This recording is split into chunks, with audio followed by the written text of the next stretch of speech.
A slowdown in job market growth leading to a pickup in the stock market rally. Live from Studio 2 here at Bloomberg headquarters in New York, I'm Romaine Boston. And I'm Alex Steele. We made it to Friday. We did make it to Friday, quite a wild week. We had earnings, we got Fed, we got jobs, we got Apple. We made it through, and now we're looking at a rally for the S&P up by 1.3%. Now, what put a sort of limited shine on the market action today was the services ISM data that came out, and that really led to the S&P off the highs of the session. But we've recovered since about 10 a.m., in part helped by Amgen. That stock up a whopping 11%. Mentioned GLP-1, boom, you get a nice stock rally. We've seen that story before. You're also seeing money come into the bond market. Again, less than we saw earlier. We had a 17 basis point move lower when the jobs number came out. Then we get the ISM services, and now we're just off by about 6 basis points. I just want to highlight dollar yen, because no doubt that jobs number, a sigh of relief over in Japan, and sort of this, okay, maybe we won't have that dollar strength anymore. But watching that over the weekend, Romaine, if we get any more intervention. Yeah, absolutely. Here was a rough start to the week for the yen. It was a rough start to the week for equities, but here we are on the Friday with a two-day high note that has erased the prior day's losses, pushing the S&P and the NASDAQ back and up to and above their 50-day moving averages. On the day, you can thank the 1-2 punch from the softest U.S. unemployment report in about 6 months and the strongest showing by Apple stock in 18 months. Apple, for the most part, closing the book on big tech earnings, with just Nvidia left to report among the mega cap names. Now, we did have some pleasant surprises out of those mega cap names, including from Microsoft, Alphabet, and Amazon this earnings cycle. A few disappointments, too. Intel, IBM, Meta. In fact, Meta still down 8% since it reported a week and a half ago. But despite those bumps and lumps, results this earnings season, at least for big tech, were still way better than expected, and it really speaks to the continued growth potential out there, especially when it comes to artificial intelligence. At least that's the view of money managers over at UBS, who remain bullish on the sector. But with tech out of the way now, the next big batch of earnings, well, it's going to be a little bit of a hodgepodge of industry representation. Next week, we get Uber, Kellogg, Disney, Affirm, and Instacart, just to name a few of the notables.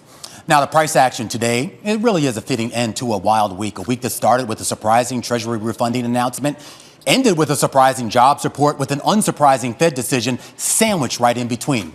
The net effect of it all was a risk-on pivot for the markets that included buying stocks, but also buying bonds. In fact, we're on track for what is now the biggest weekly rally this year in 2-year Treasury prices, and conversely, the biggest weekly drop in yields. Gennady Goldberg over at TD Securities calling the April payrolls report unambiguously positive for the rates market, and Mohamed El-Erian, well, he's dusting off that Goldilocks narrative, saying the report showed that demand for workers is moderating, Alex, but not weakening. A minor distinction, but an important one. And it raises the question, is this actually Goldilocks? I really hate that comparison, yeah, but nonetheless, is it? Well, here's a chart that says maybe it isn't. And this comes from Ian Shepardson over at Pantheon Economics. He tweeted this out, and I thought it was a really interesting one. So the orange line is the NFIB hiring intentions, and that's advanced by about 4 months. And then you have the blue and the white line, which is private payrolls. The white line is the estimate, the latest estimate, and then the blue is the initial estimate. So basically, it just shows maybe where the job market is actually headed. So if you look at the latest estimate, it kind of winds up tracking the orange line fairly well. The first estimate, maybe not, but once you get to the latest, it kind of tracks it, which begs the question, are we going to see a decline then in jobs? And then by July, actually be negative jobs if we're following that NFIB. So, I mean, it throws into question, is it Goldilocks, or is it actually getting a teeny tiny bit too cold? All right, well, that, of course, will be the parlor game for the next few months and quarters. Let's kick things off here at the start of the close. Stephanie Kelton, professor of public policy and economics at Stony Brook University, joining us right now. She's also the author of The Deficit Myth, Modern Monetary Theory and the Birth of the People's Economy. She also formerly served as chief economist for the U.S. Senate Budget Committee. All right, Stephanie, let's get right to it. I mean, we talk about the job market, and the word for months now has been resilient, resilient, resilient. And I know one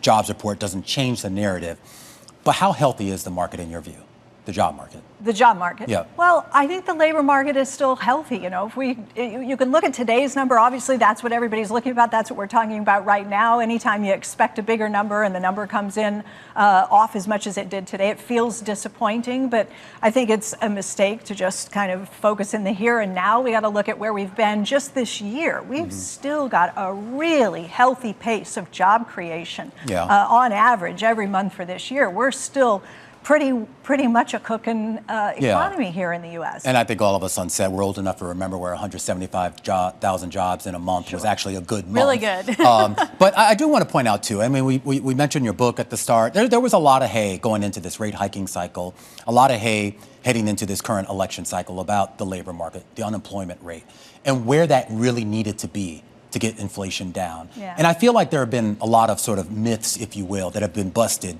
over the last year and a half, 2 years, sort of conventional wisdom that, if not necessarily determined to be false, certainly determined to be maybe a little bit too, I guess, misinterpreted.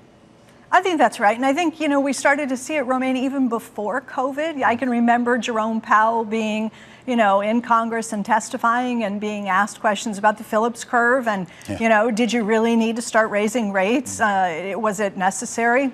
And he sort of said, no, I think the model might be breaking down. And then we get this really interesting case study with COVID where, inflation goes above 9% if we're talking headline CPI, and almost everybody, the conventional wisdom was it's going to take a real economic slowdown, probably a recession and unemployment moving sharply higher to wrestle inflation back down. And once again, it just turned out not to be the case. What do your models say the Fed should be doing right now? Like the market's saying, okay, maybe 2 cuts this year, cut in September. The Fed's on hold. What do you think? Well, I think, we have all these different ways to measure inflation. And, by the time you parse through a core measure and a headline measure and a PPI, you got to pick something to pay attention to. And if we're paying attention to, I think, an inflation rate that has more meaning than the one we tend to lean into, that one would probably strip out things like owner's equivalent rent. Maybe we would look at harmonized CPI, something closer to what the Europeans do. And if we did that, we won this battle 9 months ago. Inflation has been running sub 2% for almost a year now. So, would those cuts be normalization? And what would that look like? Or would it be, let's cut real fast because something's wrong? So that's the thing, right? What is normalization? It's such an interesting word to use, because when you sit close to zero for almost a decade, and then you start talking about what's normal. I don't know what normal is in the wake of almost a decade of near zero or zero interest rates. So what does it mean to get back to normal?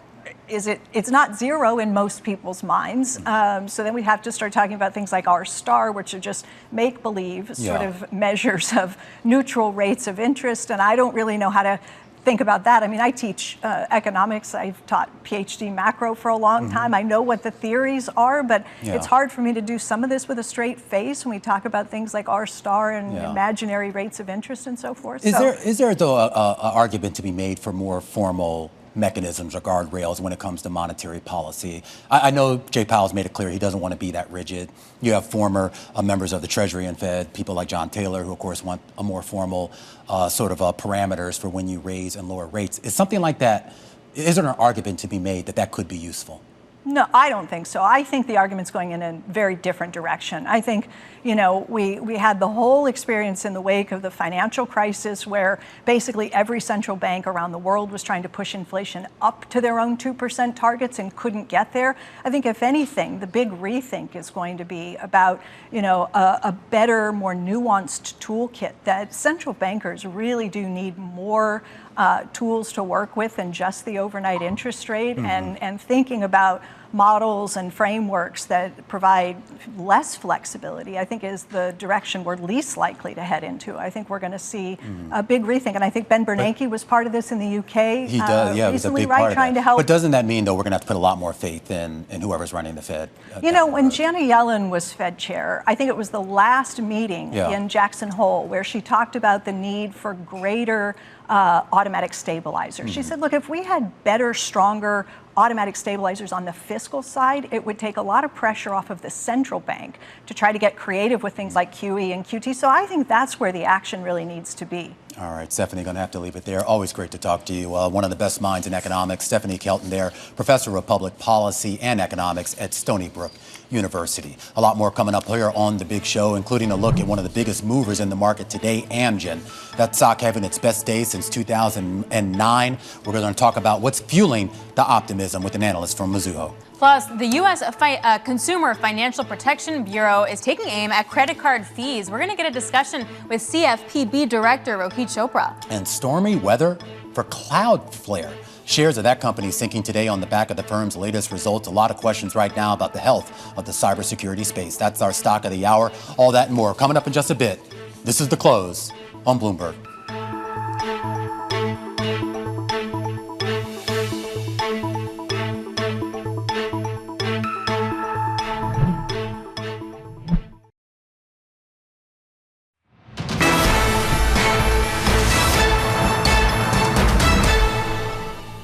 Inflation's above target, but not nearly as much as it was, and certainly most people think it's going to head back to target as we go forward. So these are good problems to have. That was former U.S. St. Louis Fed President James Bullard adding to the positive market sentiment that we're seeing today. Stocks wipe out this week's losses. We're off the highs, though. Stay tuned for that. So joining us now is David Sowerby, Managing Director and Portfolio Manager over at Ancora Advisors. So is this the playbook here? We're going to buy stocks, buy bonds, sell the dollar?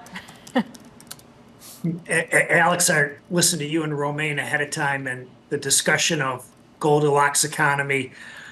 I'm not quite sure it's that yet. But I do know for a fact those three bears are long U.S. stocks, and that's been the right formula. It's going to continue to be the right formula, even in a sticky inflation environment and a Fed that still probably has more work to do.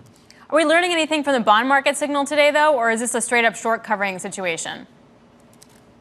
Always take heed to the bond market. I think really, in particular, the corporate bond market where spreads are tight, and I think that bodes well for a economy that continues to grow. Corporate profits that I'll give them a B+ so far for Q1 earnings season. Free cash flow margins at 11.5%. That's some of the highest levels in the last 5 to 7 years. So the credit markets are still telling us that the equity markets are the place to be. Well, and I'm where in the equity markets, David. I thought it was kind of interesting the last 2 days to see how much of a bid we saw coming back into cyclical names, more economically sensitive, and for that matter, interest rate sensitive names as well here. Is this finally going to be maybe that moment where we do get a broader embrace of non-tech or non-big tech? Romaine, I sure believe that's going to be the case. But one thing I know as a investor who lived this in 2000, in particular in a narrow market, it can last longer than your patience can dictate, but when it does change, it will change quickly. So here we are year to date, the S&P 500, 70% of the index's gains are driven off of 5 stocks, still a narrow market. The S&P is up 7.5%, but the median, the 250th company, is up a little better than 3%. So breadth absolutely needs to improve. I think it is still going to be the case where it does in 2024. We just don't know when, but you have to be there ahead of time. So that'll be having a good weight in small cap stocks, which have been accelerating off those Halloween lows of last year, and just simply a market where more stocks are rowing the boat rather than 5 stocks accounting for 70% of the index's returns. Absolutely. And I mean, that really is the search that's going on right now, David. I want to get your thoughts, though, on one particular sector, and that's in construction. We could call it the housing market or even the commercial market. I was looking at some of the picks that you had, individual picks, and one name that jumped out at me was CRH, a name that I haven't seen on too many people's lists here. Pretty decent stock. Obviously, they're right at the center of residential construction. What gives you I guess, optimism that a stock like that can outperform? It is definitely a play on construction that, unlike the infrastructure bill in 2010, this infrastructure bill has more meat to it, and it's still only about the second or third inning of actual spending on roads. So CRH is a European company that is now U.S. listed. I believe more U.S. analysts will pick up the stock. They operate both in cement and aggregates. Aggregates is the higher profit margin out of the two.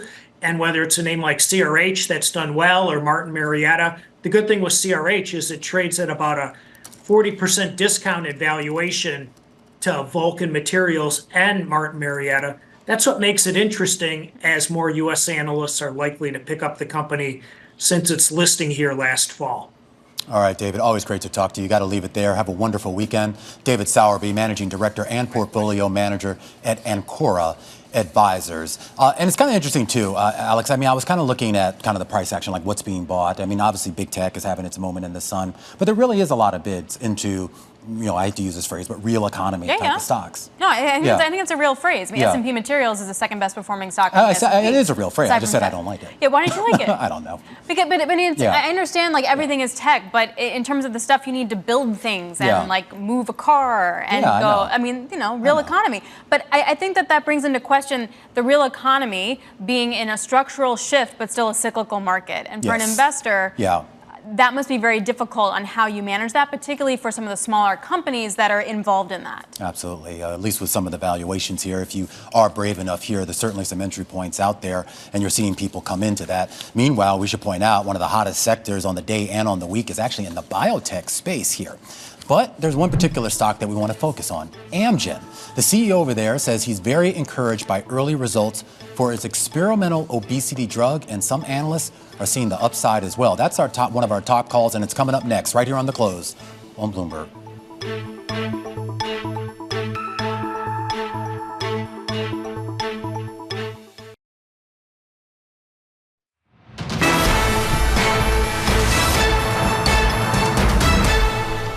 All right, let's get a view from the sell side with our top calls. The big movers on the back of analyst recommendations. And we start off with Paramount, the media entertainment company, hit with a downgrade to sell earlier this morning over at Argus Research, with the analysts calling the M&A process a, quote, fiasco, citing the departure of CEO Bob Bakish and dueling bids from Skydance and Sony Apollo.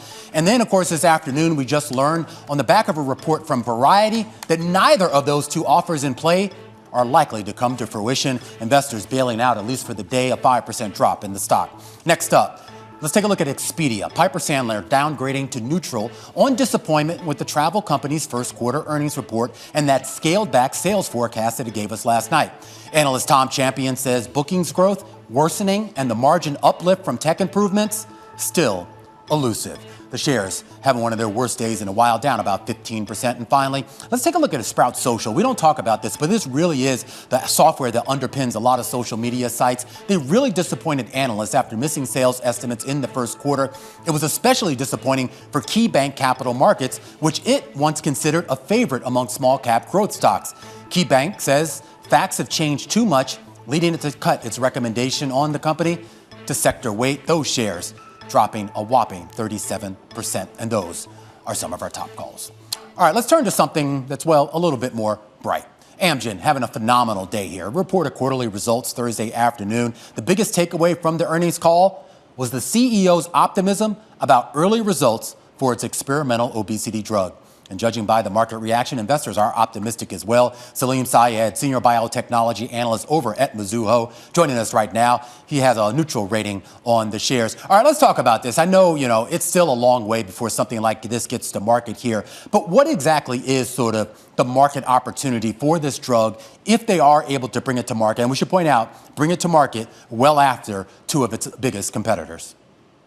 Yeah, thanks, Romain, for having me on. I mean, look, the market opportunity for obesity obviously is a large one. I don't think folks generally know how large this market could be. But I mean, you look at some of the leaders in the space. I think Eli Lilly, people are modeling in something in the order of $25–30 billion in Zepbound, and something similar, maybe slightly below that for the Novo Nordisk's Wegovy. People are not modeling that much for Amgen's, what they call AMG 133 or Maritide, the drug that the company took a look at the data and communicated some qualitative remarks yesterday on the call. But right now where the stock is, we think there's something in the ballpark of about $60–70 billion of market cap already in the stock for obesity. For Amgen in particular. So I am curious, because I mean, when you go back and you look at some of the other drug cycles we've been through, where you've had sort of a big breakthrough, and then of course every drug manufacturer has to kind of race into that space here. I assume these obesity drugs, in some form or another, are now kind of that new trend here. When it comes to competition, though, how does Amgen stand out? Is there going to be product loyalty, brand loyalty, I should say, or is Amgen just going to have to strong-arm doctors into prescribing this?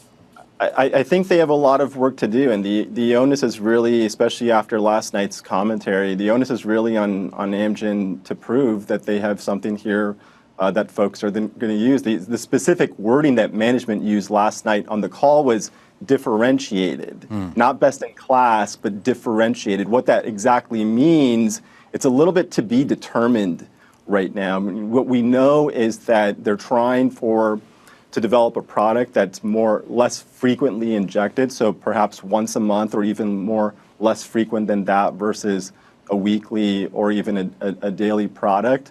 But other than that, we don't really know too much about where Amgen is trying to place itself in the treatment paradigm. Is this going to be used alongside or in direct competition with the market leaders, with Zepbound, with Wegovy, or is this going to be something more of a maintenance regimen for folks? It's not exactly clear yet.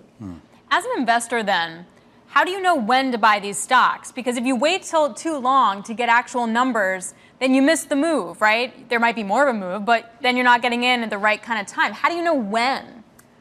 I think it's very tricky, Alex. I mean, depending on the investing mandate that various folks have here. Again, for something like Amgen, and we've seen this cycle twice already before with AMG 133 in particular, where people have bought in to the euphoria and to the rally, and then these stocks, in both of those instances, Amgen traded at $300 or around there or slightly above it, and then quickly traded off of it. And it's always because, well, what are the expectations being set, and then what's the data that gets presented? For example, we got some phase 1 data earlier this year, which disappointed people on safety, right, in particular, or in certain discontinuations in the high dose. But when do you buy these stocks? It's a little bit, I think, dependent on style of investment. For example, if you're a long-only investor, you may want to just have enough in your portfolio to match the benchmark so that you're not left underperforming at the end of the year. But you have to be very careful, because if the data doesn't come out as you hope it would, it's a little bit of a double-edged sword. Yeah, but if you just mention the GLP-1, look what happens. Amgen up 15%. Salim, thanks a lot. Salim Syed over at Mizuho. Really appreciate that. And then we didn't even talk about the supply issue, Romain. That if you wind up having a drug that you only take once a week or once a month or something, that might solve some of the supply issues that Novo Nordisk is getting hit with a little bit. Yeah, and it'll be interesting too. I thought it was a good point about what he said. It's kind of, where does this drug fall in the regimen? Is this a complement to something else, or is it kind of its own standalone thing? And that'll be a big determinant of where we go. Yeah, in which case, it's not necessarily a first mover advantage in this world. All right, well, coming up, you got banks versus the CFPB. We're going to hit the latest with Rohit Chopra, director of the CFPB. This is The Close on Bloomberg.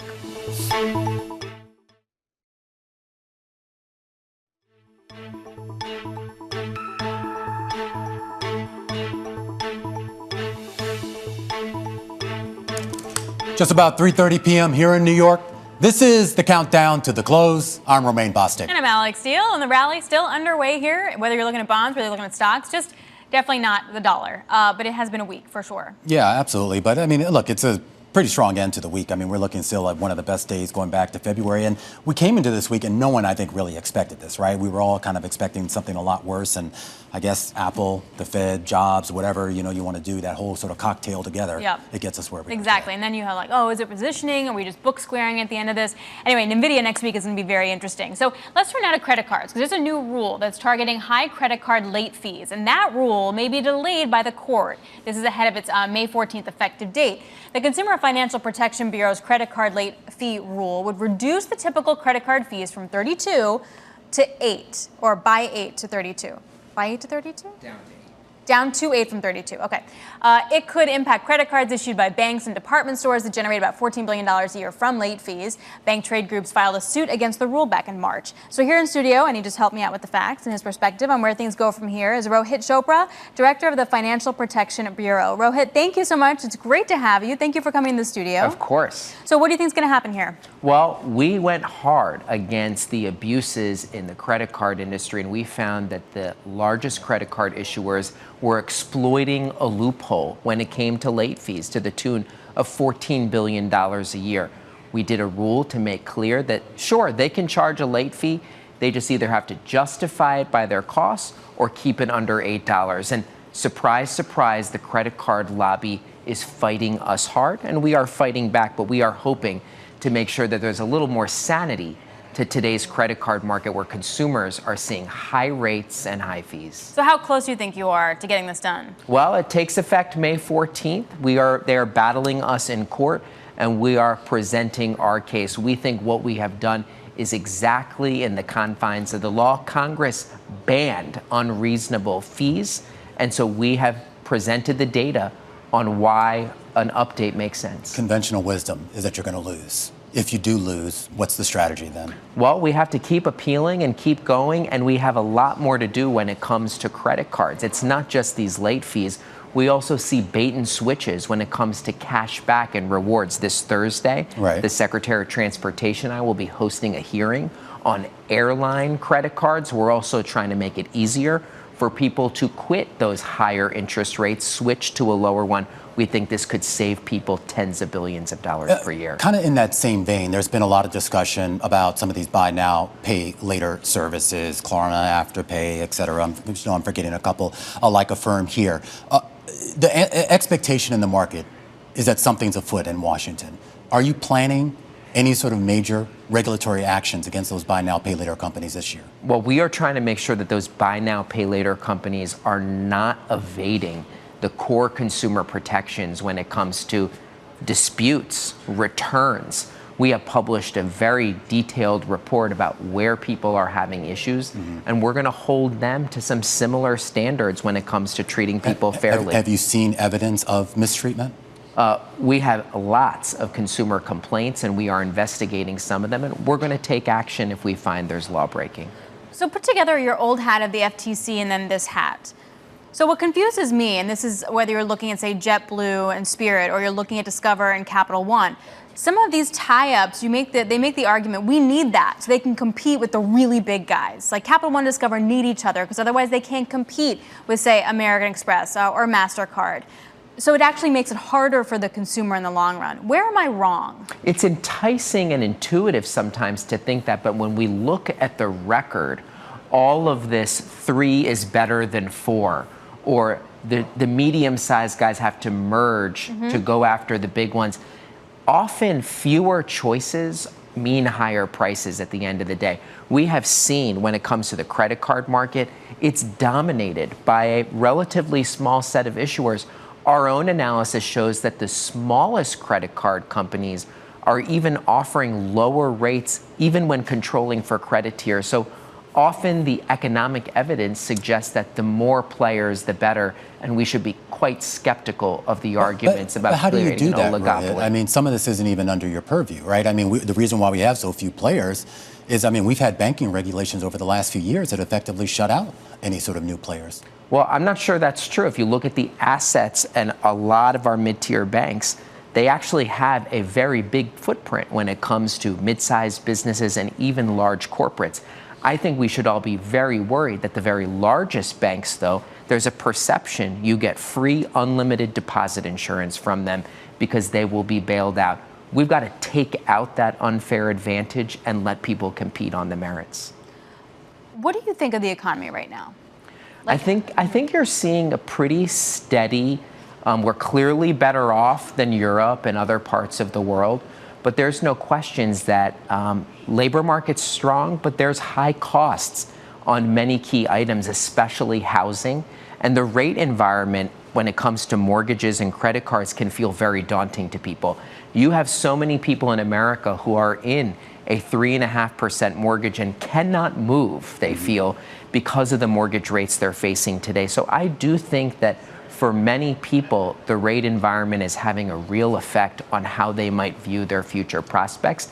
But it is good to see that at the lowest end, we have really seen wages increase and outpace inflation now for many consecutive quarters, and I think that's a good thing. How much visibility do you have in that? This goes partly to her question and also partly to my question before about the banking system. There's been a lot of discussion, again, buy now, pay later. A lot of that stuff doesn't show up on credit reports. You have other pockets of the financial system right now that is, I mean, for lack of a better phrase, kind of off balance sheet, if you will. How much visibility do you have as regulators into sort of the true debt load and debt servicing costs that consumers have? Yeah, so it is true that the traditional metrics that the Federal Reserve has often used when it comes to consumer debt really need to be modernized. You're right, it doesn't include all the buy now, pay later. We have hit over $1 trillion in credit card debt, but there's even more on that.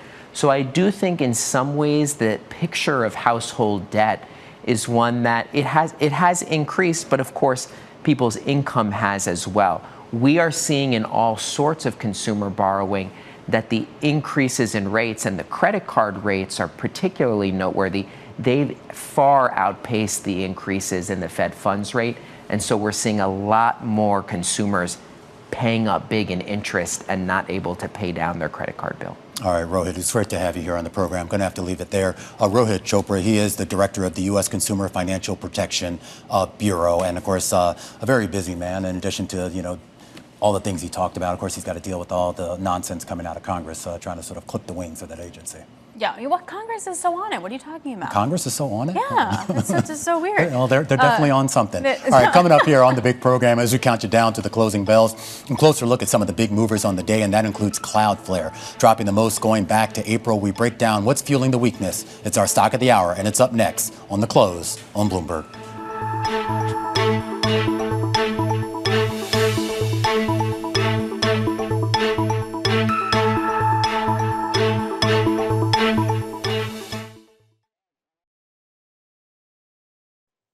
Season is here. I think we're all asking the same question. Just how much earnings growth they're expecting. Bloomberg is first to break the numbers. Gilead just coming out right now. We have Take-Two numbers. Shares of Pinterest. Lucid Group coming out with its earnings. All eyes right now on NVIDIA. A lot still to come. With the smartest insights. How much bigger could profit and revenue have been? Better than what the street was expecting. Bang in line with estimates. We will have full and instant analysis. Continuing coverage on Bloomberg. Context changes everything.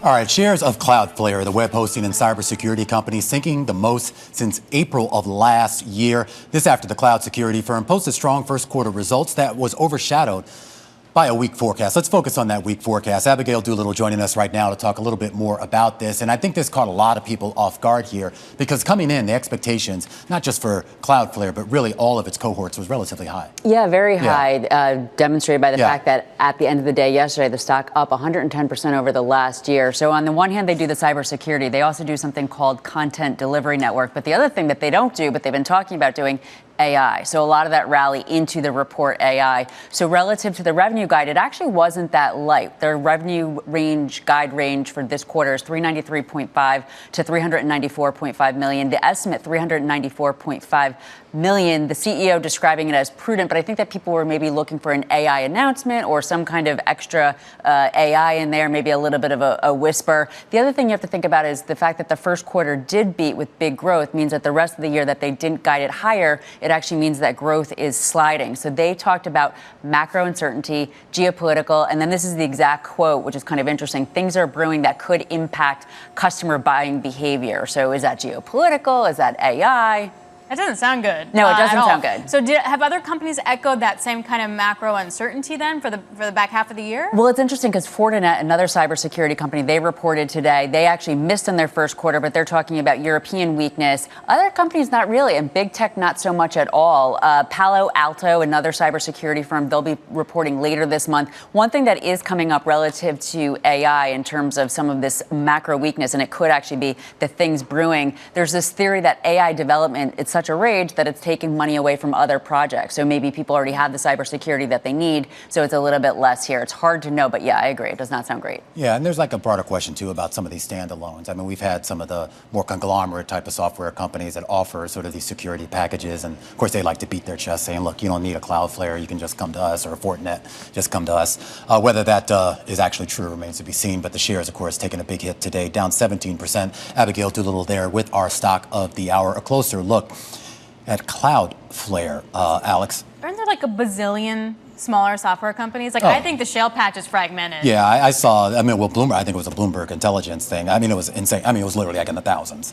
It was insane. I mean, we're talking publicly traded. It was insane. And they were saying that most of these are just going to go away or be bought or something like that. So I wonder what the weight is. Like, why haven't they consolidated to begin with, particularly if there's going to be a CapEx cycle that includes AI? Yeah, I don't know. Interesting. Love to see then who the buyers are, et cetera. All right, let's take a look at this market real quick here. You're looking at the S&P, which is up by about 1.3%. Volume is a little bit mixed, but you're looking at a lot of advancers, 371 stocks. You're looking at materials, you're looking at tech. It definitely feels like a full-on risk-on phase. I guess the question is, Romain, does that continue, particularly as you wind up getting NVIDIA next week? Or is this just position squaring? Because we didn't know what Apple was going to look like. We didn't know what the jobs data was going to look like. And you walk through cross assets here. We have the dollar down for another day, down on the week. In fact, it looks looking like that's going to be one of the biggest down weeks for the dollar spot index in quite some time. You're seeing a bid coming back into Bitcoin despite the slump we saw earlier in the week. But, well, in addition to that equity rally, you have to talk about what we saw in the Treasury market this week. A monster rally here that really defied a lot of expectation, pushing yields higher there. I think that's your 2-year yield right back down to a 4.8. I'm still saying that short covering, but that's just me. I also love what Austin Goolsbee said earlier with Mike McKee. Don't think that nothing is never on the table. Let's just take a moment and think about what that actually means when it comes to the Fed. All right, coming up, we're going to continue to count you down to the closing bells. Linda Duessel, Senior Equity Strategist over at Federated Hermes, will be joining us. This is The Close on Bloomberg.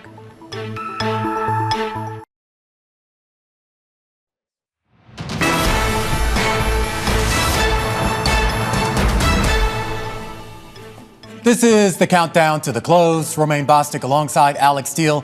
10 minutes until we get to those closing bells. Closing out the week on a really strong note. Yep, you look at the NASDAQ 100, you look at the S&P, we sort of rebounded from hitting the session lows earlier in the morning at the ISM services. I do want to point out the Russell 2000, though, is losing some ground, up just 0.8%. S&P Materials is the second best performing sector within the S&P. Important to note if we kind of back out tech. And here's a question head-scratchery thing for you. GameStop, up a whopping 32%. It's basically best 2-day gain since November for reasons. Yeah, I don't know for the reasons. but for reasons. I don't know. Whenever I see GameStop moving like this, I have to scratch my head. Yeah, we saw it rally yesterday, and of course, this extending today. If you're looking for a reason, well, you're not going to find it other than people are buying. Maybe we get some news over the weekend, but of course, the meme stock, I guess, doing what it does best, which is memeing. Which is buy stuff. Is that a word? I don't know. I make up words, so I totally think you should meming it. A little bit earlier, we kicked you off to the close with David Sowerby over at Ancora Advisors. We actually asked him about the positive momentum in U.S. stocks. Here's what he had to say. The discussion of Goldilocks economy, I'm not quite sure it's that yet, but I do know for a fact those three bears are long U.S. stocks, and that's been the right formula. It's going to continue to be the right formula, even in a sticky inflation environment and a Fed that still probably has more work to do. All right, David Sowerby kicked us off a little while ago. Here to help take us to those closing bells is Linda Duessel, Senior Equity Strategist over at Federated Hermes. And I'm not sure which bear you are, the mama, the papa, the baby, or maybe you're just Goldilocks. Who knows? But a lot of questions right now, Linda, about market sentiment and where you sort of fall in this space. I mean, there are a lot of positives, but there's still some big negatives out there as well, Linda. Yes, there are. And it's obviously why people think this is a Goldilocks earnings or jobs report, is because it might have the Fed just like definitely not raising rates. That's not necessarily a happy move, but it's off a too strong move. What we're doing is we're catching up. I've read catch up twice this week, once to explain the strong employment cost index number because we were catching up with the union workers. And then today, the catching up insofar as weaker than expected job numbers in some areas like hospitality and leisure and government and construction, which may be overhired for the COVID crisis. So wouldn't that be nice if we were just settling back down to pre-pandemic times? That would be kind of Goldilocks. It's certainly so. So when you take a look at the economy, and you know this debate, Linda, we've been having it for a while, as to whether we're in kind of some sort of two-tiered phase of this economic cycle where you have, more people at the higher income spectrum doing okay, but people at the lower income spectrum kind of struggling. And I guess there's a question as to how true that representation is. And if that is true, is there a gap to be closed there? Yes, well, definitely on the lower income side, or anyone who has to borrow money, the lower income running out of their stimulus money, and that's true. Although the jobs are still there, notwithstanding what I just said about leisure and hospitality, the jobs are still there for them. They just can't. It's just not good if you need to borrow money. On the other side, on the upper income area, that's what I'm watching for something that has been termed rich session, where because labor hoarding is now starting to bite, and you have companies that are unable to get the top line, such as during this week, Peloton and the CEO's comment, I have to find a way to cut costs then if my revenues don't hold up.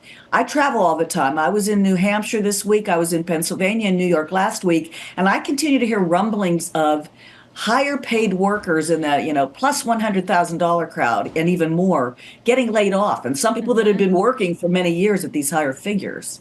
So with that in mind, what's the best kind of allocation? Because to that point, I look at the worst performing stocks in the S&P so far this week, and a handful of them are all consumer related. Norwegian Cruise, you got Expedia, Starbucks, CVS. Yes, yes, indeed. And Alex, some of those names are some of the more premium names, and there's a lot of discussion about, maybe some of these companies in, let's say, the restaurant or services businesses raised prices to us as consumers more than what the inflation rate was. We paid it, and now it's really starting to bite. And we say, I don't know. I'm starting to know people that have lost their jobs, and I may have to pull back. You may see a bifurcation then, where companies which have the great demand, that will include tech companies, that'll still include, in our view at Federated Hermes, cyclical companies. As there's no recession on site, you'll have a have versus have not situation. But some of the more premium things, and if I'm right about this rich session maybe starting to show its face next year, then that's going to start to bite certain companies that are, expensive. Yeah. All right, so what stocks do you like based on that? How do you avoid a rich session? Well, the types of like premium areas where you might buy something, and that's where it comes into place for sure. But if you believed, as we do, that there's not a recession on the horizon, you won't worry too much about the big tech stocks blowing up because they'll still carry on. The AI craze is not a craze, but a revolution. We'll see what NVIDIA says since everybody owns that next week, but you'll look out even further into the financials, which we like, the energy stocks, which are inexpensive. That's one way to avoid trouble, is buy less expensive areas of the market. And let's see it broaden. And I will say that the earnings season, as we've seen it so far, looks good for the bet of a broadening market and broadening earnings throughout this year. Really, and I'm curious because a lot of people have sort of said the similar thing as you, Linda. But when do we see that kind of mass adoption of it? I mean, I feel like you and a few other brave souls are kind of out in front of this, and then everybody else, I don't know what they're waiting for. They're just waiting for, I guess, the fireworks to go off to know that that's the time to jump back into the pool. What's the signal people are looking for? You're talking about in terms of the AI situation? Yeah, the broadening of the rally. I mean. Oh, I'm sorry, the broadening of the rally. Yeah. We are definitely look at things year over year a lot. That's, I think, how we're most comfortable.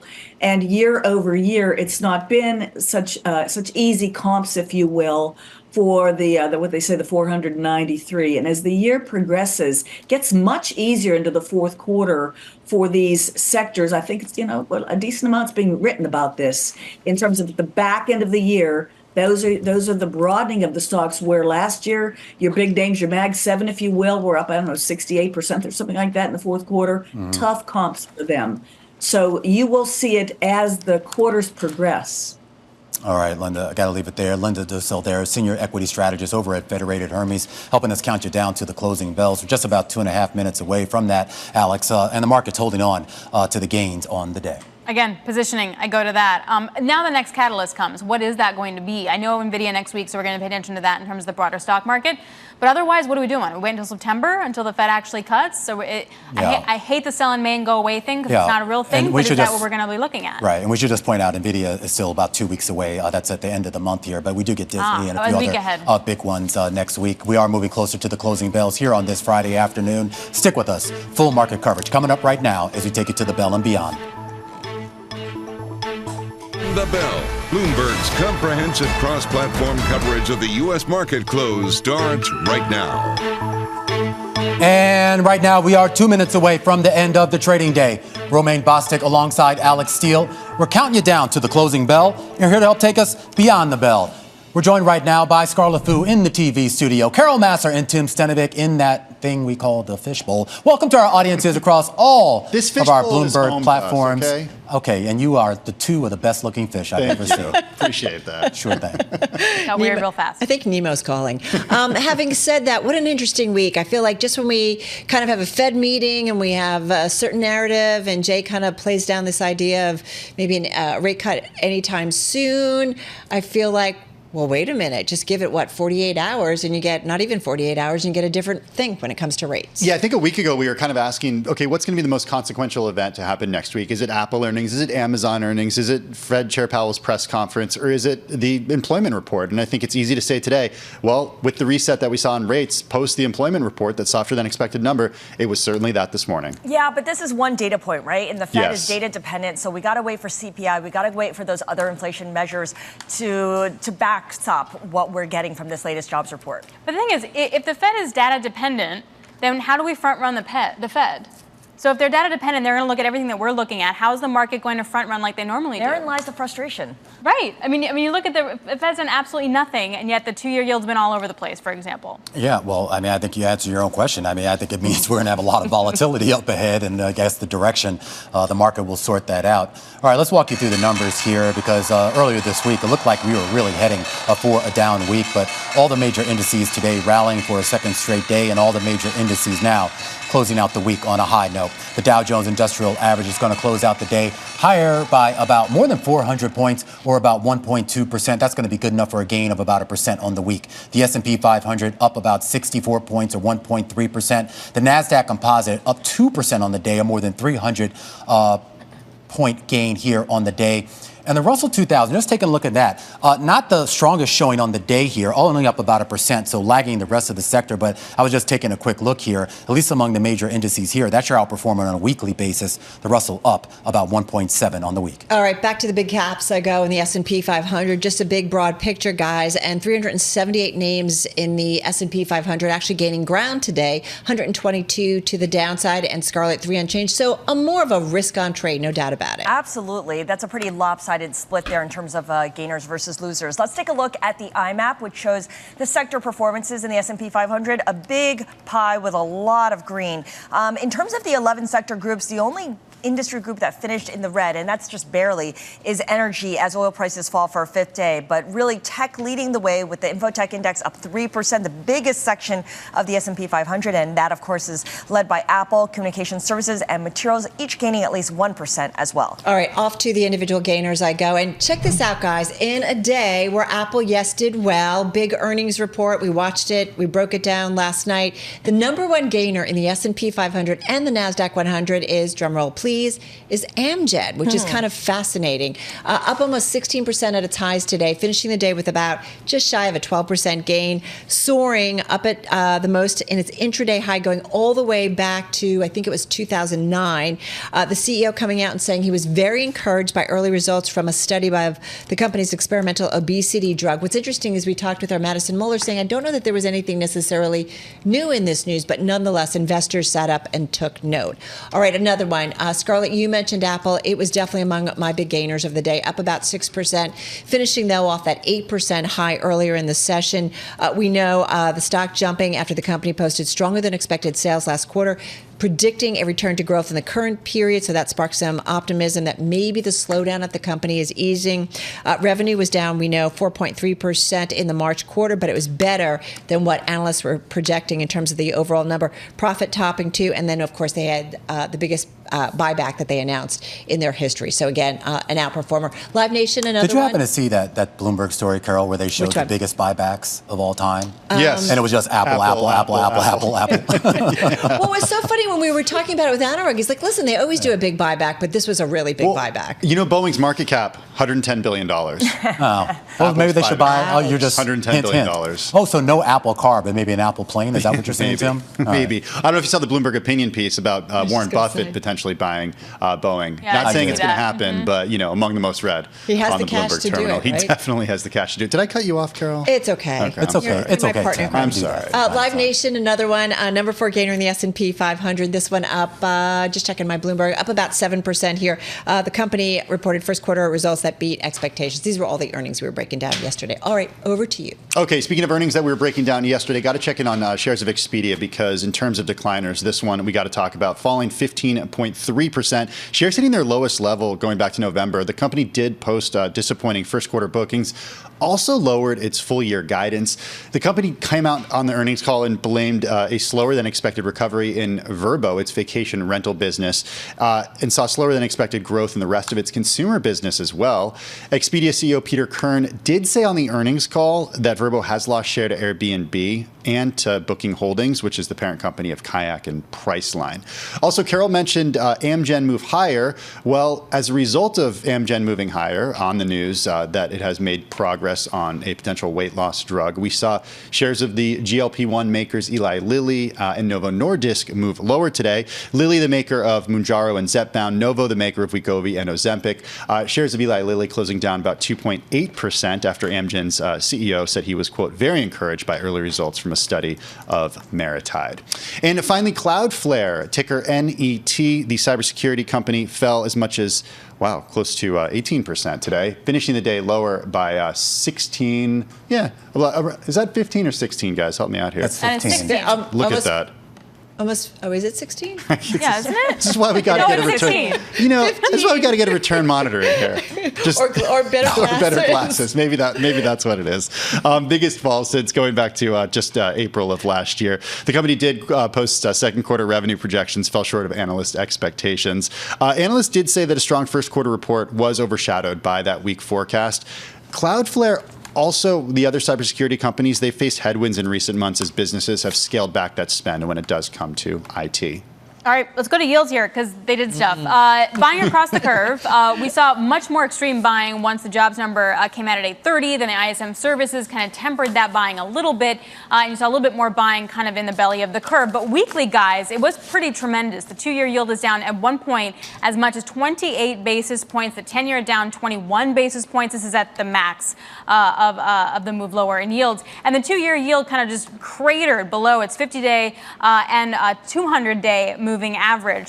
So there's just some technical levels that were hit. That's why I keep mentioning positioning. And I do wonder what's going to be the next catalyst for yield. So I was like a month out early for NVIDIA, but like there's nothing happening next week in terms of economic data, for example. You know, I feel like we need to give a shout out to the yen as well, given the monster moves in that currency pair, especially dollar yen. For the week, dollar losing 3.4% versus the Japanese currency. We haven't gotten any confirmation that the finance ministry is behind any yen support, but presumably what else could have driven the yen to such extreme moves over the last couple of days? Yeah, I mean, 152, I mean, quite remarkable here. And we talk about the catalyst for next week. We do get some earnings out of Disney and a few other kind of second-tier companies, but I'm going to use this as a shameless plug for our coverage that Carol and I will have at the Milken Conference. We'll have a big conversation over the next 3 days, Monday, Tuesday, and Wednesday, with a lot of the biggest asset managers, a lot of folks in the private equity and private capital space. You see a couple of big names up there, including Katie Koch over at TCW, Ray McGuire over at Lazard, and Ann Walsh, Carol, over at Guggenheim. Yeah, listen, this is a great place it's everybody and anybody, certainly in the financial sector. And there's more players in certainly traditional business, but you get a good gut check about what's top of mind for folks who are managing so much money globally. And especially at a time when there are so many questions and big macro issues, whether it's geopolitics, artificial intelligence, you do wonder what's top of mind. And even like you look at the volatility we see in the bond market, Scarlett, as we are data dependent, moving from data point to data point.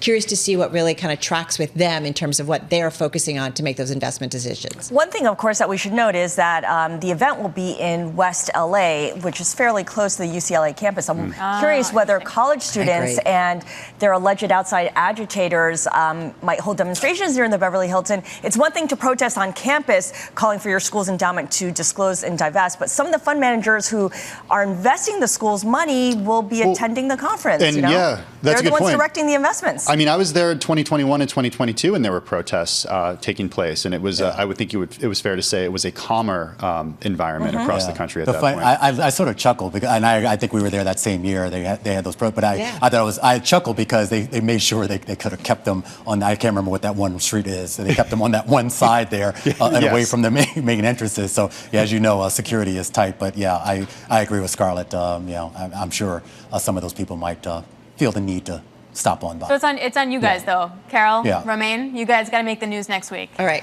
pressure. Okay, Pressure's so on. or All else if nothing happens, it's on you guys. Well, thanks a lot. Okay. All right, guys, listen, have a great weekend. That's a wrap. Our cross-platform radio, TV, YouTube, Bloomberg Originals, we call it Beyond the Bell. Join us, though, for all our special coverage next week, and have a great weekend, everybody. And we're not done just yet. Our coverage continues here on The Close, a broader look at the health of the economy. And we're going to take it from a few different angles here. When we come back after the break, we're going to talk to Eugene Remm. He's the co-founder over at the Catch Hospitality Group, and they've been on a big expansion plan. We're going to get his thoughts here about the state of the restaurant industry. That's coming up next here on The Close on Bloomberg.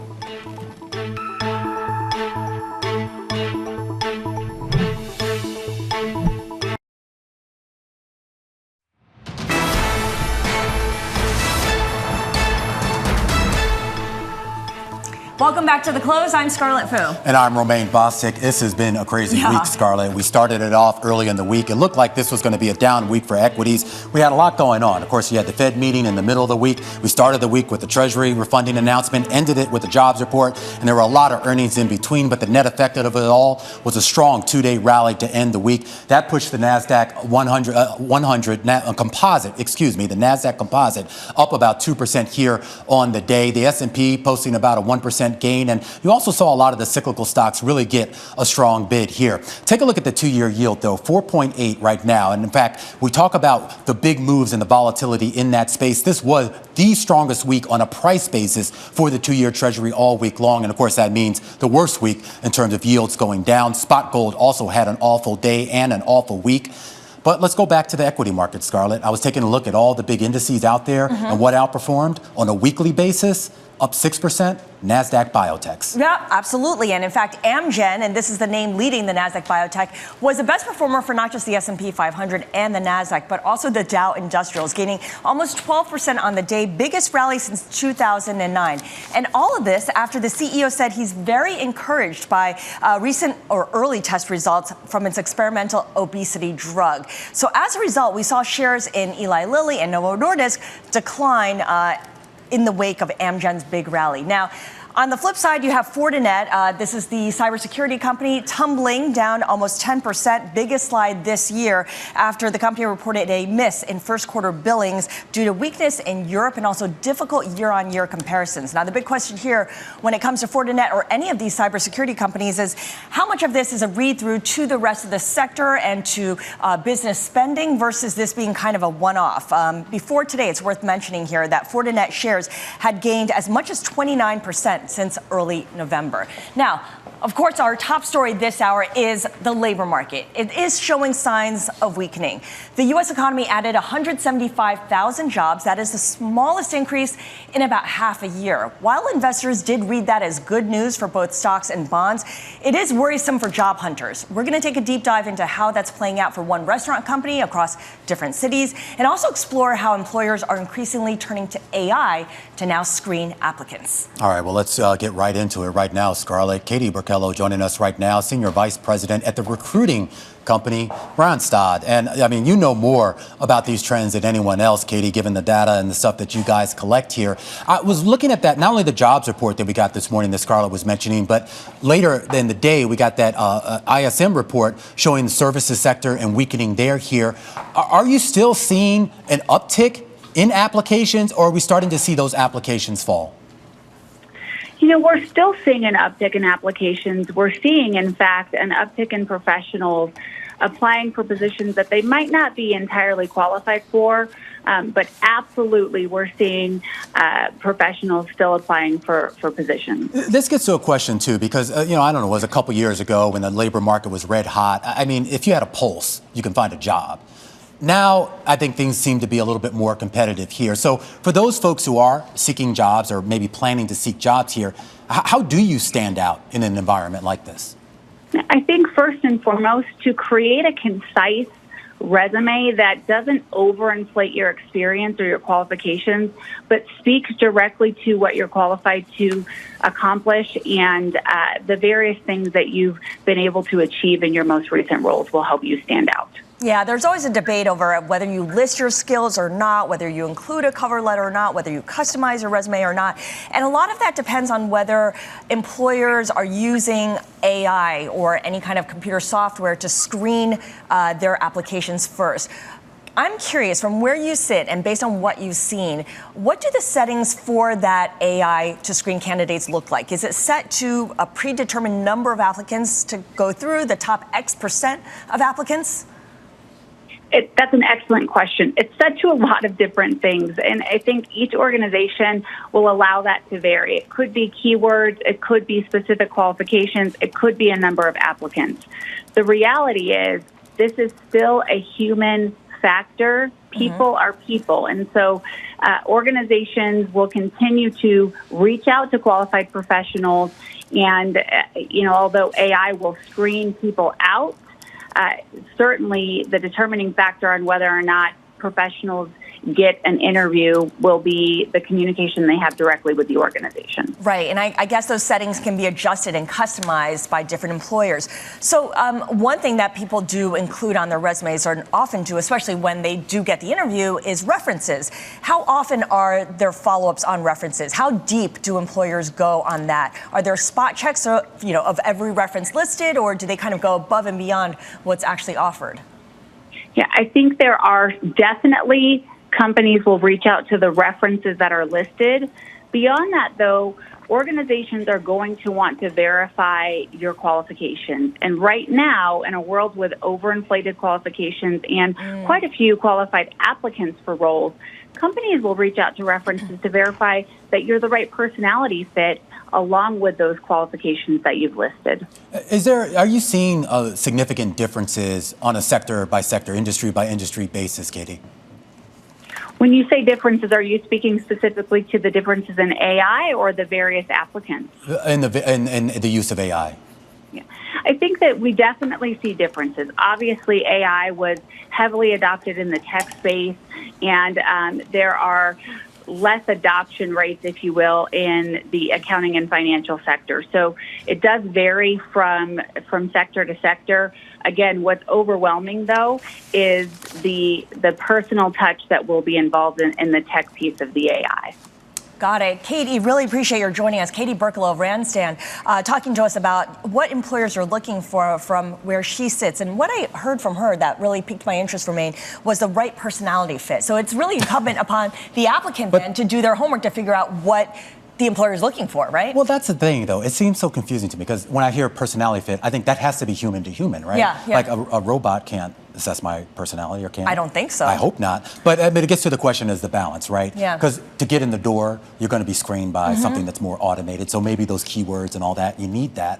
And then at some point you get before the skills human first being. and then personality. Oh, boy. This is exhausting. I'm just glad I'm old. I know. I feel for the younger generation. I was just going to say, my son Yeah. has been looking for a job. I mean, he's a high school senior, and it's been almost impossible. And today's jobs report kind of vindicated, my feeling that, it's actually a lot softer than we thought. All right, we're going to discuss the labor market and how it's affecting the restaurant business in particular. Eugene Remm, co-founder and partner at Catch Hospitality Group, will be joining us next. This is The Close.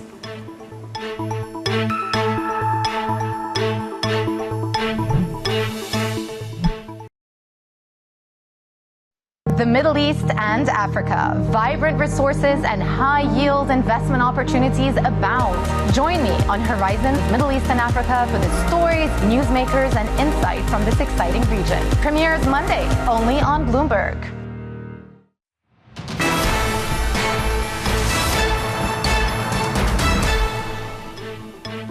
This morning's jobs report showed a slowdown in leisure and hospitality hiring, but there is one restaurant group that is expanding. Catch is opening a new location in Miami Beach on May 10th. That is a formal opening. That marks their 7th location. Joining us now is Eugene Remm. He is co-founder and partner at Catch Hospitality Group. And Eugene, we know the soft launch is this weekend. You guys have been gearing up. Tell me a little bit about the hiring that you've done to staff up Catch on Miami Beach and what that looks like now versus, let's say, 6 months from now. Well, it's very different. So right now we have about 120 people on board training, but the majority of the team is coming from our New York stores, our Los Angeles stores, our Aspen stores, and our Las Vegas stores, because the first 90 days you really need to create that culture of the people who are key and understand our brand. Afterwards, then I think we get to bring in a lot more of the locals. But if you want to set the standard in a new market, you really need to bring the people who are closest to the brand, and those are the people who have lived, breathed the brand in all of our existing markets, because it's very hard to teach something. It's not in a manual. You actually have to show them, and there's no better way to show them than the people that have actually been doing it in our existing stores. Right, I get that. So we were just talking to Katie Berkalow over at Randstad, which is an employment services company, and she was talking about how employers are looking for the right personality fit. How do you determine the right personality fit without putting someone through a probation period? Well, the wonderful thing about the restaurant industry is it's a lot about what you feel, right? There's no tangible, like, hey, are you going to be better at this or you're going to be better at that? So we're always hiring. That's our point of view, but we're always hiring for special people who have special talents. And the good news or the bad news is there aren't that many of them. So when we find someone special, we will always invest in that talent. But it's not something that we're going to say, hey, you meet these 4 criteria, you're good to go. It's a feeling. It's a 51%. Like we always say, it's not what you can teach people, it's what you can make them do. So if they can feel hospitality, then we know they're the right type of person. But it's very different for the restaurant business than some of these like AI or tech companies. It's just a completely different business model. Yeah. Well, Eugene, I mean, you've obviously got a good feel just on the industry as a whole. And I was kind of curious about your expansion and really the strategy behind it, kind of piggybacking off of Scarlett's question here. I mean, the obvious locations, Miami, Aspen, Dallas. Where else, though? I mean, is there sort of a market that maybe you have your eye on that you haven't quite found an opening yet, but that you certainly want to be there? Well, I could tell you this. New York and Los Angeles are challenges right now with the minimum wages and the ability to operate. Also, you're working with cities that have 3-day work weeks. So markets like Miami right now, which are just on fire. You come here on a Friday night, a Tuesday night, a Wednesday night. It's all the same night. It's just one big boom, and it's a combination of celebrity, athlete, tech, finance, everything. So it's also a lot of safety, and that's important here. So Miami's a great market. Dallas is another great market. Scottsdale is another great market. So we're looking at any market where maybe people from New York and Los Angeles have moved to for a cheaper cost of living, but still want that lifestyle experience. So that's how we think about it. Do you feel it's more competitive or potentially more competitive down in Miami versus, say, a New York City?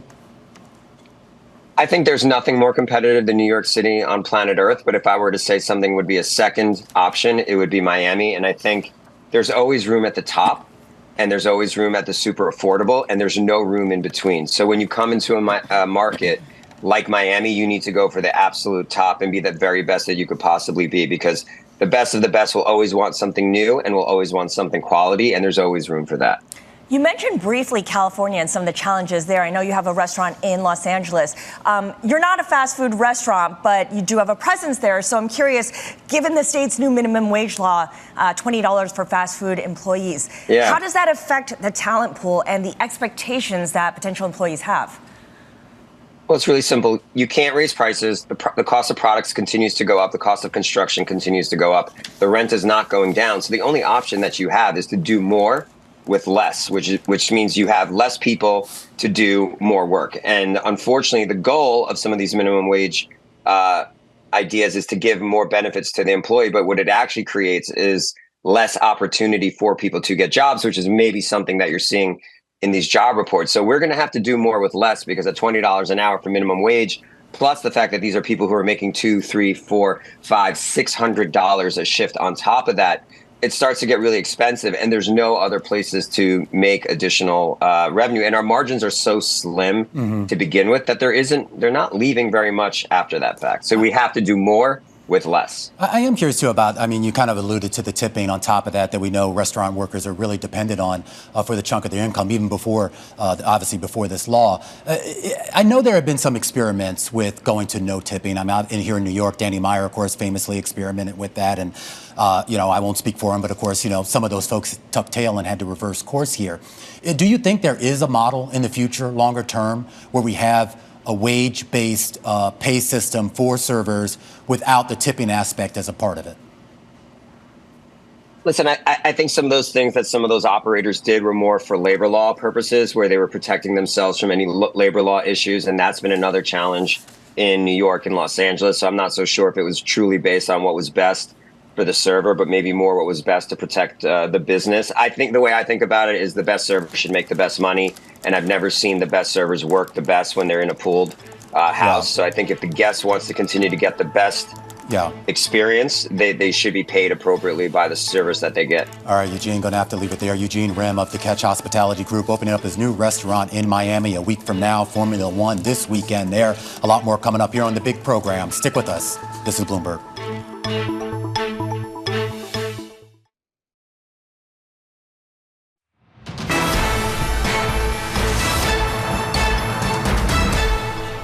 Welcome back to the big program. If there's a creative, stylish, and savvy project generating buzz in music, arts, entertainment, and fashion, well, there's a good chance that one of the people behind it is Pharrell Williams. Now, he's using his influence and stature to elevate Black and Latino businesses, aiming to close that racial wealth gap we talk so much about here on this program. And he's trying to do that through his nonprofit. It's called Black Ambition Opportunity Fund, and he's entrusted running that fund to our next guest. Felecia Hatcher, she's leading the charge here, and she joins us here in Studio 2 in New York as the CEO of Black Ambition. We're also joined remotely in Detroit by Justin Turk. His company, Livegistics, is one of Black Ambition's grand prize winners. Thanks to both of you for being on the program. And I want to start with you, Felecia. A lot of interest here in this program, and the idea here of exactly what Pharrell's intent was when he started it. Yeah, the intent for Pharrell founding the organization 4 years ago was to not only close the opportunity and wealth gap, but to create uninterrupted opportunities to wealth through entrepreneurship and to entrepreneurship. And that requires us to inject a high level of capital into those companies, a sense of community, so there's a camaraderie there, a sense of care. We have literally therapists on staff to support our entrepreneurs from a holistic standpoint, and like the coaching and mentorship that they need in order to grow and succeed their companies. How do you select who you think is going to be the best? It's become one of the most competitive prize processes as it specifically relates to Black and Hispanic and HBCU entrepreneurs. And so with partners, we get over 2,000 applications a year and a pretty rigorous process to get down to 250 entrepreneurs that we then mentor for 3 months. And so I would say Justin, our $1 million prize winner from the first year, and Khadijah, our HBCU top prize winners, literally kind of became the blueprint of how we select entrepreneurs and what we're looking for year over year. All right, well, let's bring Justin into this conversation. Of course, a grand prize winner from a few years ago. Justin, tell us first of all about your business. What is the problem that your startup aims to solve? Well, thank you for having me first off. Appreciate being here. We're Livegistics. We're a B2B software platform for producers, transporters, and processors of waste. And the great thing is that most of our customers are construction companies and landfill waste management companies. But at the end of the day, everybody produces waste. And we want them to be more sustainable. We want to recycle. So our company targets processors, people who want to be enthusiasts about not only waste, but diverting waste as well. And that's our market. Okay, got it. Thank you for explaining all that. I know you were shocked when it turned out that you won the $1 million prize. Clearly, there's a funneling system where you had to beat out your competitors. Tell us a little bit about the process of getting to that final prize, because even if you didn't win the final prize, you went through this 3-week boot camp that really fortified you with the skills that you needed to kind of move forward. Great question. So first off, 3-month boot camp, and the network that Black Ambition opened us to has been tremendous. I mean, we still have partners from that industry to date who are advisors, who are partners, strategy and whatnot. But it was intense, not only from the point that you had to level up as far as your data, as far as how you're presenting your work, but you had to, be punctual. You had to commit on a day-to-day basis, and you still had to run a business. I've still been in touch with a lot of people from that cohort. And I think it prepared us for the real world, not only Black ambition and invest in our companies, but how we could sustain ourselves and be more profitable down the road. Before this contest, before Black Ambition came along, Justin, what was your relationship, or what I should say, what was your experience in trying to raise money and, I guess, find partners, if you will, for that business? Great question. So I was fortunate enough to have an advisor. We went the friends and family route, and we did angel investing early on. So I learned about just, venture capital from a small standpoint. We reached out to VCs. We talked about our problem. We had early traction with Fortune 500 companies.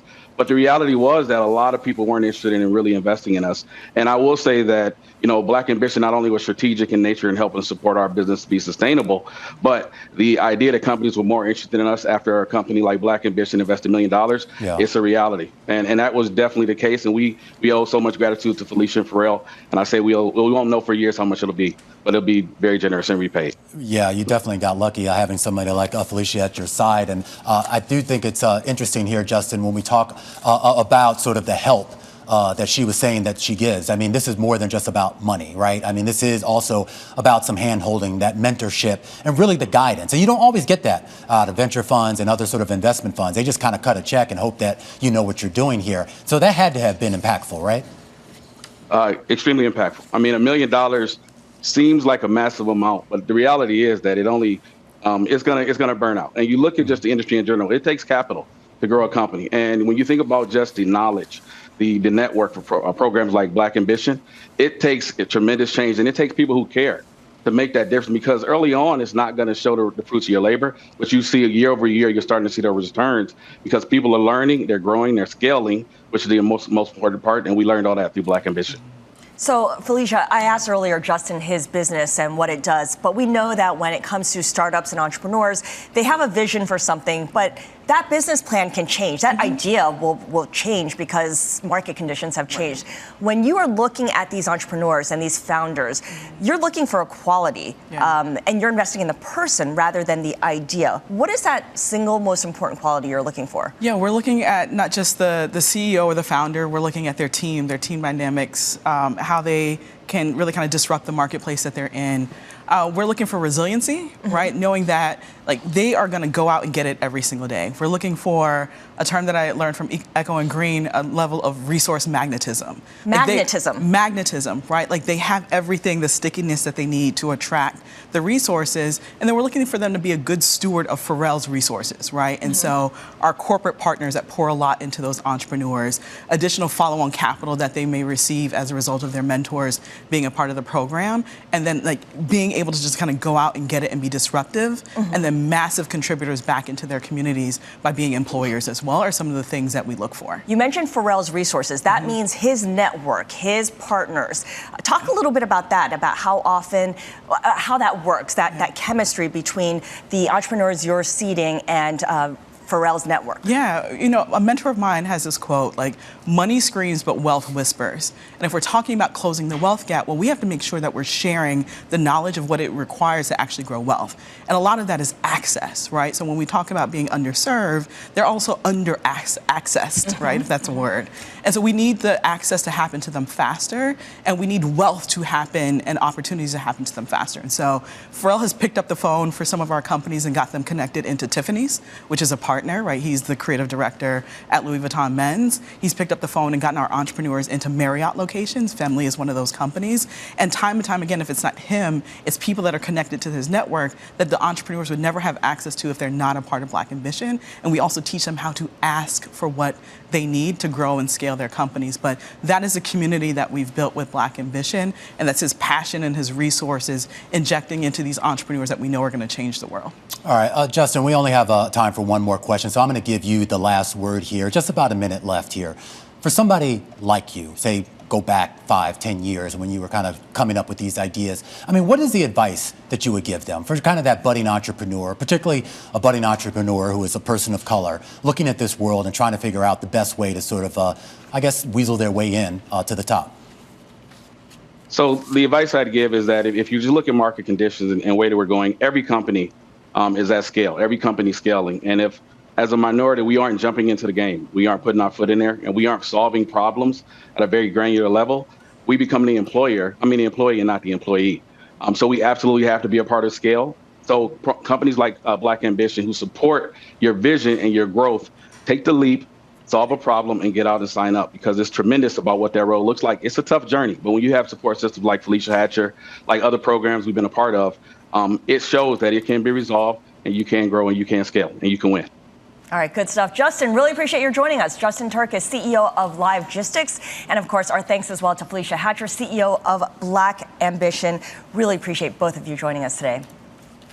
All right, let's shift our gears and take a look at the top three. Every day at this time, we take a deep dive into the folks at the center of some of the day's big stories.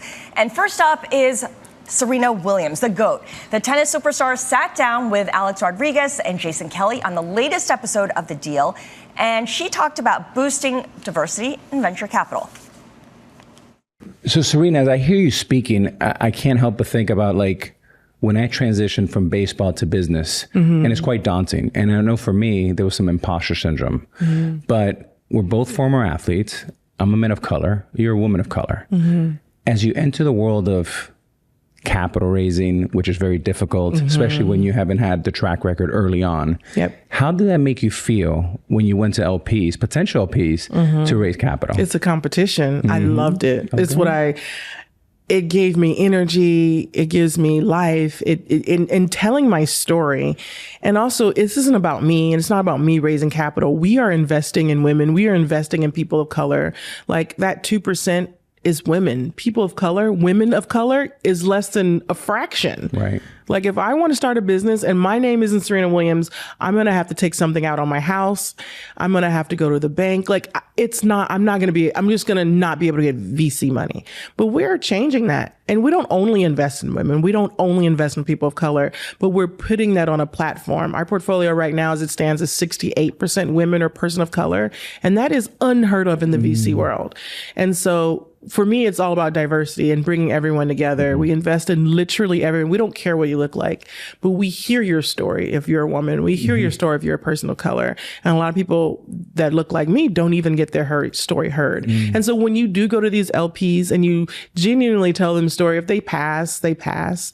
But at least you get them thinking. You get them hearing. And maybe they'll invest in another fund that is doing the same thing. Maybe that has been around a little bit longer with a track record, a little bit longer. But they'll come around to us at some point. And that's kind of how I feel. But I love talking to LPs and just getting that story told on a platform that a lot of people don't have. And so it's super amazing for us.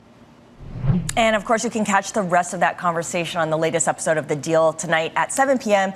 on Bloomberg TV. Serena Williams, known for really getting into the details, Romain, of everything she does, including what she's doing with her VC fund. All right, another person I'm keeping an eye on is Boaz Weinstein here, the most read story on the Bloomberg terminal. Of course, he's been rattling the cages over at BlackRock for quite some time. 3 proxy battles last year that failed, but an interesting story today here that he's really re-upping. He's basically saying that the stewardship of at least 6 funds over there, these are primarily closed-end funds, he thinks they're underperforming based on the way BlackRock is doing it. Not only does he want control over those funds, he's actually seeking board seats once again on BlackRock itself here. No real sense that he's going to get any of those. But he's, what do you say? He's going for the Goliath, if you will, in the asset management space. Yeah, I mean, this is the activist investor playbook, right? Except this time he's focused on closed-end funds that are trading below their net asset value. So it's a different target, but it's the same playbook. And he's had success before, I mean, with the Voya funds and a few others. But of course, those aren't BlackRock. No. And that wasn't Larry Fink. That was not Goliath, right? No. All right, the last person I'm watching, speaking of Goliaths, is Warren Buffett. He's going to be hosting his first Berkshire Hathaway annual meeting this weekend, but without Charlie Munger, who passed away last November. So it's going to be, kind of bittersweet for Warren Buffett, who's 93 years old. And of course, Charlie Munger was just shy of his 100th birthday when he passed away. But this is something that those who make the pilgrimage to Omaha will also be feeling the loss. Yeah, absolutely. Here, first year without Munger. Of course, everyone's still there for the excitement to see Buffett. And more importantly, I guess, to see who everyone assumes are the heir apparents, Greg Abel, Jane, a couple other folks there as well here. But yeah, really sad now to see one of the most familiar faces in the world of investing, one that we always look to at least twice a year for these big meetings, and now no longer with us. All right. In terms of, I guess we should talk about the markets because it was a weird and wacky week. Yeah, and it's not just equities. I mean, I know we focus so much on the moves, but you talk about the strongest week that we've seen for short-term treasuries all year long. One of the weakest weeks we've seen all year long for the dollar. And then don't even talk to me about whatever the heck happened with the yen. Yeah, well, I mean, we got to ask the Ministry of Finance over at Japan, and they're not answering any questions on the yen right now. They're not taking your call? No, they're not. They're pointedly ignoring us. They're not commenting, but I mean, the speculation is, of course, they stepped in to support the yen after dollar yen got to 160. But for now, equities finished the week higher, and treasuries have resumed their rally. The yield on the 2-year getting down to 4.80%. And the VIX definitely not broken, 13.49. No. This is the close on Bloomberg. There we go.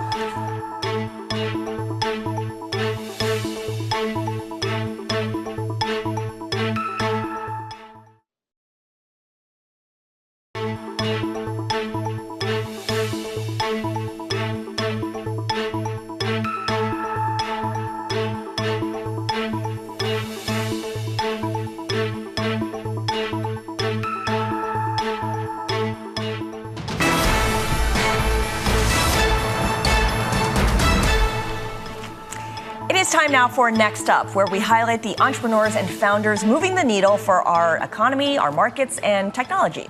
Our next guest turned her near-death experience into an A-list skincare empire. Lyma uses laser technology to help treat aging, scars, and pigmentation in the skin. Here now in studio, I'm pleased to say, to tell us more about the wellness brand, is Lucy Goff. She is founder of Lyma. So, I mean, we have to start with your origin story. Tell me about this near-death experience and how that led to your founding Lyma. Well, thank you so much for having me today. It was really after the birth of my daughter in 2012. Everything went wrong. I caught septicemia, and I was in hospital in the ICU for weeks while they battled to save my life. And although medicine saved my life, it came at a cost. I left the hospital and my body was completely finished.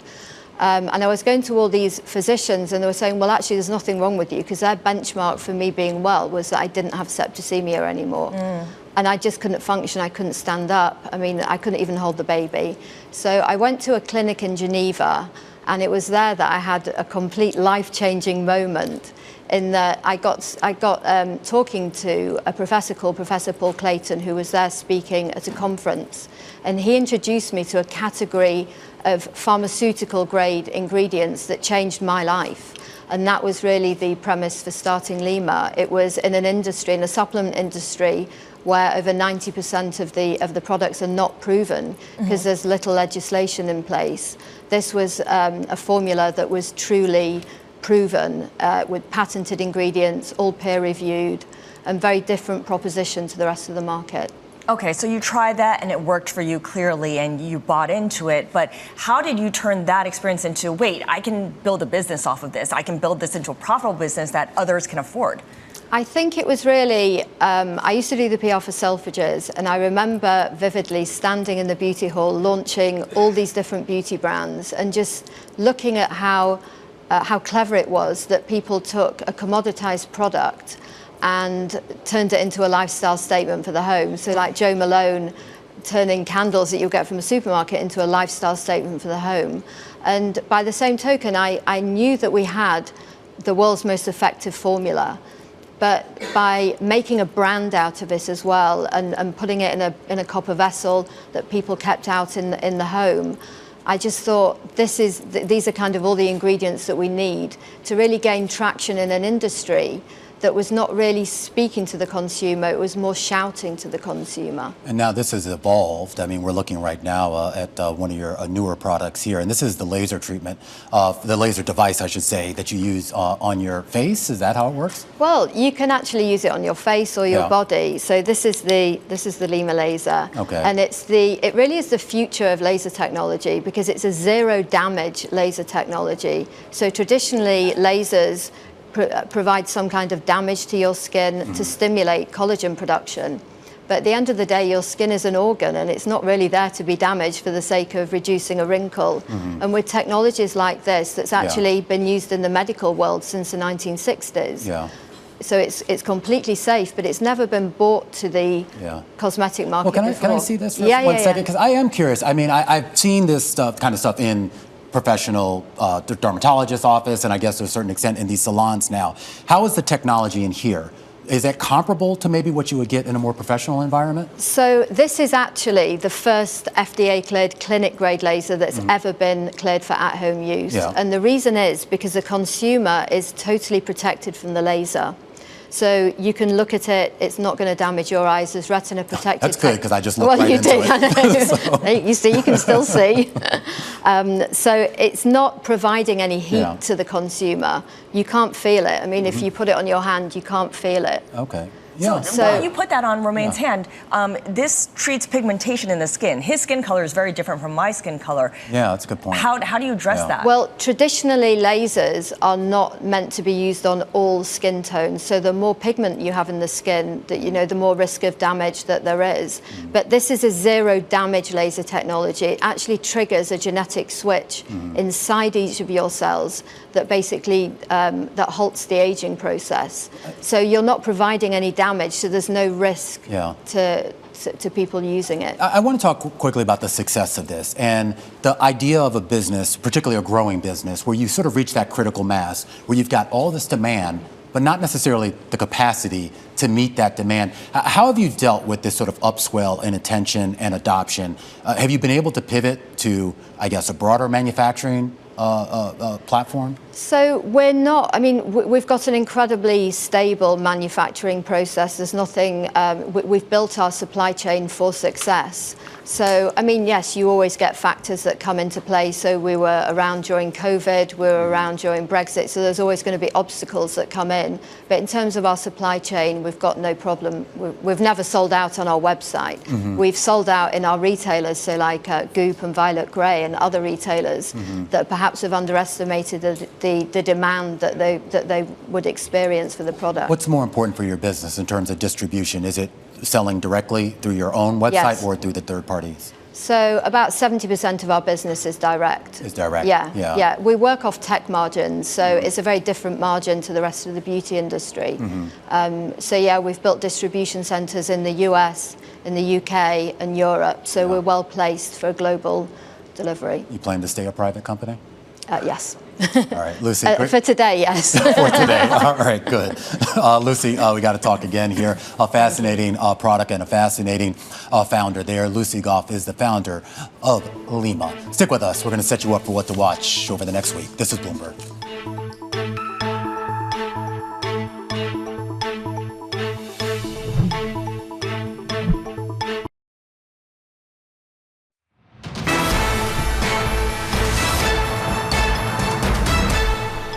All right, closing out a busy week and a busy week up ahead. And we're going to actually start with some special coverage Monday, Tuesday, and Wednesday starting at 2 p.m. Eastern Time. The Milken Global Conference taking place out there in Beverly Hills. We'll have special coverage, a lot of great interviews, including with the heads of Guggenheim, the heads of State Street, as well as the head of TCW. And the conversations that take place there, you know this, Romain, kind of set the tone for the markets. You know, it really, everyone kind of talks about what is on their mind, and it can really have an effect on how people discuss what's going to happen going forward. Yeah, the people in that room and the amount of money that they're responsible for will make you weep here. Also, a few things going on overseas. President Xi Jinping of China in Europe. Yes, he's going to France, he's going to Serbia, he's going to Hungary, he's going to have a dinner at the Elysee Palace. All right, we also have a B-Tech Summit coming up next week. Evan Spiegel, as well as Adam Newman, scheduled to appear in some big earnings out of Tyson, Disney, Reddit, and Uber. This is Bloomberg.